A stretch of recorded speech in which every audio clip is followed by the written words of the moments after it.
नमस्कार दोस्तों, मैं कल्पेन शर्मा अपने YouTube चैनल सिविल सर्विसेज पर आप सभी लोगों का स्वागत करता हूं। चलिए आइए देखते हैं, आज हम एक करंट अफेयर के टॉपिक पर बात करेंगे। नागरिकता संशोधन अधिनियम 2019, जो कि हमारा सिटीजन अमेंडमेंट एक्ट जो 2019 है, उसके बारे में चर्चा करते हैं, जो आने वाले एग्जामों में बेहद इंपॉर्टेंट बनेगा जाके। इससे अभी आपने देखा होगा जो यूपीपीएससी का जो मेन पेपर हुआ है, उसमें भी इससे रिलेटेड क्वेश्चन पूछा गया है, डिस्क्रिप्टिव क्वेश्चन पूछा गया है। तो इस टॉपिक से क्वेश्चन बनने के ज़्यादा चांसेस हैं आने वाले एग्जामों में। तो आइए हम उसी पर चर्चा करते हैं।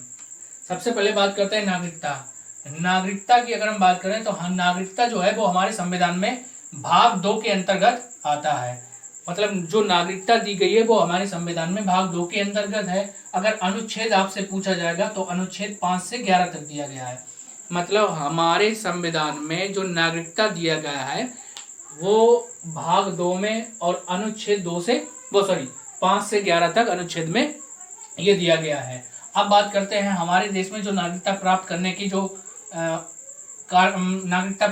जो प्रावधान दिए गए हैं, वो 5 तरीके से हम नागरिकता प्राप्त कर सकते हैं। कोई भी अगर विदेशी नागरिक जो है वो हमारे यहाँ, पिछली बात बता रहे हैं स्टार्टिंग में, इससे पहले में, मतलब जो मूल संविधान में ये बातें थी उससे रिलेटेड ये बातें हैं। सबसे पहले जो है वो हम जन्म से प्राप्त कर सकते हैं। अगर किसी भी जन्म से, सबसे पहला नंबर जो है वो जन्म से नागरिकता प्राप्त की जा सकती है। जैसे अगर कोई भी व्यक्ति जो 26 जनवरी 1950, मतलब जो हमारा संविधान लागू हुआ था 26 जनवरी 1950 के बाद से रह रहा है या उससे पहले रह रहा है, उससे पहले उसका अगर जन्म हुआ है, अगर किसी व्यक्ति का 26 जनवरी 1950 से पहले या उसके बाद से यहाँ पर जन्म हुआ है तो वह भारत का नागरिक कहलाएगा। फिर इसके बाद दूसरी बात करते हैं वंशानुगत का मतलब अगर किसी व्यक्ति के माता पिता इंडियंस हैं, अगर उनका जन्म 26 जनवरी 1950 के बाद या उससे पहले का हुआ है तो उसकी जो संतान होगी वो भारत का नागरिक कहलाएगी। फिर उसके बाद होता है देशीकरण के द्वारा प्रमाण पत्र के द्वारा प्राप्त किया जा सकता है। जबकि पंजीकरण द्वारा की अगर हम बात करते हैं तो पंजीकरण करके भी हम इंडिया की नागरिकता प्राप्त कर सकते हैं, अगर बशर्ते 6 माह तक वो यहाँ पे रह रहा हो, 6 माह तक उसे यहाँ पर रह रहा हो। फिर इसके बाद भूमि विस्तार के द्वारा अगर हम बात करते हैं तो भूमि विस्तार का मतलब ये है कि अगर किसी भारत सरकार ने किसी भी अगर भूमि को अधिग्रहण कर लिया, किसी भी क्षेत्र को अधिग्रहण कर लिया है, तो उस क्षेत्र में रहने वाले जितने भी निवासी होंगे वो सारे इंडियन कहलाएंगे। किसी भी भाग पर अगर भारत कब्जा कर लेता है तो उसमें उपस्थित जितने भी नागरिक होंगे वो सब इंडियंस कहलाएंगे। फिर इसके बाद इसमें फर्स्ट संशोधन हुआ था 1986 में। मतलब जो नागरिकता में संशोधन भी किया गया, एक बार किया गया 1986 में। उसमें क्या रह गया था, माता पिता भारतीय होने चाहिए। फिर इसके बाद पंजीकरण की जो अवधि थी, पहले अवधि जो थी वो कितनी थी, 6 माह तक थी। अब उसके बाद कितनी कर दी गई, 5 वर्ष की कर दी गई। और एक तीसरा जो होता था वो 10 वर्षों तक भारत में रह चुका हो। अगर भारत की नागरिकता प्राप्त करनी होती है तो वह व्यक्ति जो भारत की नागरिकता प्राप्त करेगा वो 10 वर्षों तक भारत में रह चुका हो। अब बात करते हैं नागरिकता संशोधन अधिनियम 2019 के बारे में। 2019 में ये प्रस्तुत किया गया। इसको किसने मंजूरी दी थी? सबसे पहले बात आती है कि इसको मंजूरी किस दिन मिली, किस डेट को मिली। तो 12 दिसंबर सन 2019 को हमारे तत्कालीन राष्ट्रपति श्री रामनाथ कोविंद जी ने इसको मंजूरी प्रदान की गई। फिर इसके बाद ये जो संशोधन है, ये अधिनियम जो आया है, ये नागरिकता संशोधन अधिनियम जो आया है वो किसमें संशोधन करेगा, सन 1955 में। सन 1955 के नागरिकता संशोधन में नागरिकता अधिनियम जो है उसमें संशोधन करेगा।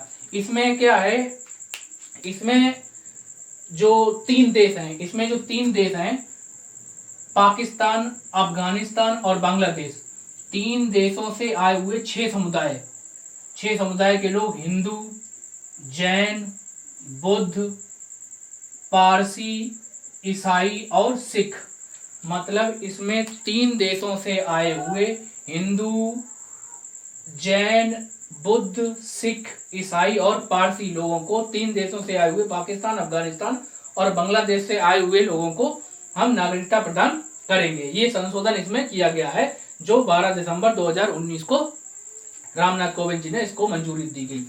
इसमें कंडीशन क्या है? पहली कंडीशन है कि इन लोगों में और इन देशों से आए हुए, इन 6 समुदायों से, इन देशों से आए हुए शरणार्थी जो 31 दिसंबर 2014 से पहले भारत में रह रहे हो, या तो इससे पहले के रह रहे हो या इससे बाद के रह रहे हो, मतलब 6 वर्षों। कोई व्यक्ति जो हिंदू, जैन, बुद्ध, सिख, ईसाई और पारसी और पाकिस्तान, अफगानिस्तान और बांग्लादेश से आए हुए, उसे कम से कम भारत में 6 वर्ष तक रह रहा हो और उसे नागरिकता प्रदान कर दी जाएगी, जो 31 दिसंबर 2014 से पहले या उससे बाद में भारत में रह रहा हो। ये नियम छठी अनुसूची, ये नियम छठी अनुसूची में जो राज्य शामिल है, असम, मेघालय, त्रिपुरा, उसमें लागू नहीं होता है और इसकी जो देशीकरण की अवधि है वो 5 वर्ष की कर दी गई है। तो इसमें ये जानने लायक है, ये याद करने लायक है, इंपॉर्टेंट बहुत है कि इसमें ये पूछ दिया जाएगा कि आपसे कि इस अधिनियम को जो पारित किया गया वो किसने पारित किया था या किसने मंजूरी दी? रामनाथ कोविंद ने। कब दी थी? 12 दिसंबर 2019 को। ये किस अधिनियम में संशोधन करेगा? तो वो 1955 का जो अधिनियम है, नागरिकता अधिनियम, उसको संशोधित करेगा। इसमें कितने समुदाय को शामिल किया गया है? यूपीएससी में पूछ लेगा निम्न में से किस समुदाय को शामिल नहीं किया गया है, वो मुस्लिम दे देगा तो उसमें से वो नहीं हो जाएगा। जैसे इसमें पूछ जाएगा हिंदू है, पूछ लिया जाएगा कितने समुदाय हैं, 4, 5, 8, 6, तो आपका 6 आंसर आ जाएगा। ऐसे पूछ लिया जाएगा किस देश से ये लोग आएंगे, तो पाकिस्तान होगा, अफगानिस्तान होगा और बांग्लादेश होगा। फिर इससे ये पूछ लिया जाएगा कितने वर्ष की अवधि रखी गई है, तो 6 वर्षों की अवधि रखी गई है। फिर इसके बाद पूछ लिया जाएगा ये नियम कहाँ लागू नहीं है, तो ये नियम तुम्हारा जो लागू नहीं है वो जो छठी अनुसूची में जो राज्य हैं, असम, मेघालय, त्रिपुरा, उसमें ये नियम लागू नहीं होगा और वहां देशीकरण की जो अवधि है वो 5 वर्ष कर दी गई है। इसको पहले मानने वाला पहला राज्य, फर्स्ट राज्य जिसने इसको पहले माना तो वो है केरल। केरला ने इसको सबसे पहले माना है। मतलब किस राज्य में ये सबसे पहले लागू हुआ है, किस राज्य ने अपनाया है इसको, तो वो केरल ने अपनाया है। ठीक है, तो इससे रिलेटेड जो भी क्वेश्चन आपके बनेंगे वो यहीं से बनेंगे। अगर आपको वीडियो हमारा अच्छा लगा हो, लाइक कीजिए, शेयर कीजिए तथा सब्सक्राइब कीजिए तथा अपने दोस्तों को बताइए कि यहाँ पर फ्री क्लासेस चल रही हैं। टॉपिक वाइज टॉपिक हम आपको वीडियो प्रोवाइड कराते हैं। धन्यवाद।